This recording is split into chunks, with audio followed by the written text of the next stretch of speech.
வனிதா, சாயந்தரம் 5 மணிக்குள்ள வந்துடுமா, மறந்துடாத. மறுபடியும் பெண் பார்க்கும் படலமா? இந்த ஜென்மத்தில் கல்யாணம் நடக்க போறதில்ல. நீ வீணா சொஜ்ஜி பஜ்ஜின்னு வேஸ்ட் பண்ற. இந்த கால பசங்கள் எல்லாம் பொண்ணு லைலா மாதிரி இருக்காளா, ஐஸ்வர்யா மாதிரி இருக்காளான்னு தேடுறாங்க. என்ன போய் எவமா கல்யாணம் செய்துப்பான்? வனிதா நல்ல கருப்பு, பருமனான உடல்வாகு, துருத்தி நிற்கும் பற்கள், சப்பையான மூக்கு, அகல் நெற்றி. அவளுக்கு அடுத்து பிறந்த சுனிதாவும் கடைக்குட்டி லலிதாவும் நல்ல அழகு. ஒரு முறை இவள் இருப்பதை அறியாமலேயே இவளை கருப்பு என்று பேசியதை கேட்டிருக்கிறாள். எங்கு சென்றாலும் அவர்கள் இருவரும் செல்வார்களே அன்றி வனிதாவை கூப்பிட மாட்டார்கள். சிறு வயதிலேயே வீட்டிலும் பள்ளியிலும் ஒதுக்கப்பட்ட வனிதா படிப்பில் முழு கவனம் செலுத்தி முதல் மாணவியாக தோன்றினாள். பிகாம் இறுதி ஆண்டு படிக்கும்போது வங்கி தேர்வு எழுதினாள். இன்டர்வியூவில் அவள் படிப்பிற்கே முதலிடம் கிடைக்குது. வங்கியில் சேர்ந்தாள்.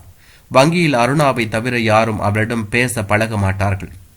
வனிதாவின் புத்திசாலித்தனம், தன் குறையை பற்றி நினைக்காமல் சிரிக்க சிரிக்க பேசும் குணம், எல்லோருக்கும் உதவும் பண்பு, இவற்றை கண்டு அருணா பலமுறை வியந்திருக்கிறாள்.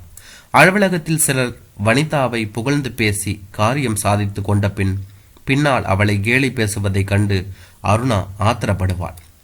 அருணா பேசியதை கேட்டு சிரிப்பாள் வனிதா. பிறந்தது முதலே இது மாதிரி விமர்சனங்களை கேட்டு வளர்ந்தவள்தான் நான். அவர்களுக்கு என்னை பற்றி பேசுவதில் சந்தோஷம் கிடைக்கிறதென்றால் அதை தடுக்க நான் யார்?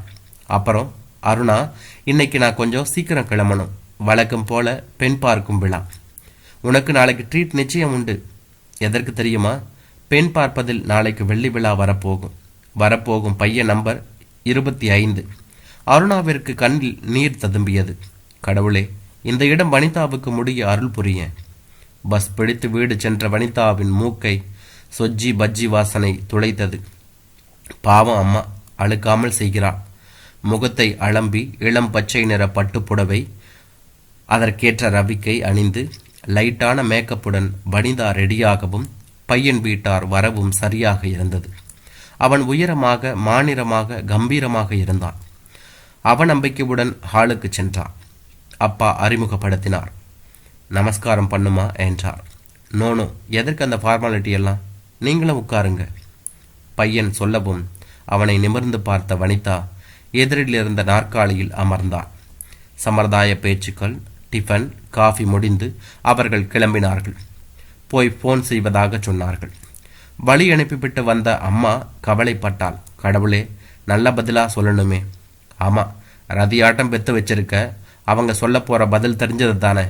அப்பாவின் வெறுப்பு அவர் வார்த்தைகளில் தெரித்தது. சாப்பிடக்கூட தோன்றாமல் படுத்து விட்டாள் வனிதா. இந்த நாடகம் போதுமென்று மறுநாள் கண்டிப்பாக சொல்லிவிட தீர்மானித்தாள். காலையில் அவரவர் வேளையில் மும்முரமாக இருக்க தொலைபேசி ஒலித்தது. மூர்த்தி எடுத்தார். போனை வைத்தவருக்கு சந்தோஷம் தாங்கவில்லை. பார்வதி, பையனுக்கு வனிதாவை ரொம்ப பிடிச்சிருக்கான். பையனின் மாமாதான் பேசினார். வனிதாவிற்கு தன் காதுகளை நம்ப முடியவில்லை. ஜிவ்வென்று வானத்தில் பறப்பது போலிருந்தது. அவ்வளவு அழகான பையனா தன்னை? பையன் வேலை செய்யும் கம்பெனியின் பெயரை கேட்டுக்கொண்ட வனிதா ஆபீஸுக்கு கிளம்பினாள். அருணாவிடம் விஷயத்தை சொல்ல அவள் மகிழ்ச்சியில் குதித்து விட்டாள். வனிதா தன் இடத்துக்கு சென்றாள். சதீஷின் அலுவலகத்திற்கு போன் செய்தாள். நான் தான் வனிதா பேசுகிறேன். ஈவினிங் கொஞ்சம் வர முடியுமா? இருவரும் ஹோட்டலில் தனி அறைக்கு சென்றார்கள். என்னங்க, என்னை வர சொல்லிட்டு எதுவுமே பேச மாட்டேங்கிறீங்க? என்ன விஷயம்? எதுவானாலும் ஓப்பனாக கேளுங்க.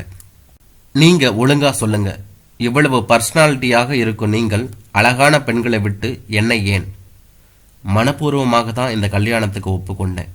அழகு, பர்சனாலிட்டி எல்லாம் வெளியில் தேவையில்லை. இதை நான் கண்ணால் பார்த்து அனுபவித்தவன். சர்வர் ஆர்டர் கேட்டு வர ஸ்வீட்டும் காஃபியும் ஆர்டர் செய்தான். எங்கள் அம்மா ரொம்ப அழகாக இருப்பாங்க. எனக்கு 8 வயசு இருக்கும்போது ஒரு தீ விபத்தில் முகம் முழுக்க நெருப்பு பட்டு வெந்து விட்டது. ஏகப்பட்ட ட்ரீட்மெண்ட் கொடுத்தும் அம்மாவின் பழைய முகத்தை பார்க்கவே முடியவில்லை. அதன் பிறகு நான் அம்மாவின் முகத்தை பார்த்து பேசியதே இல்லை. நினைவுகளில் மூழ்கி மீண்டும் தொடர்ந்தான்.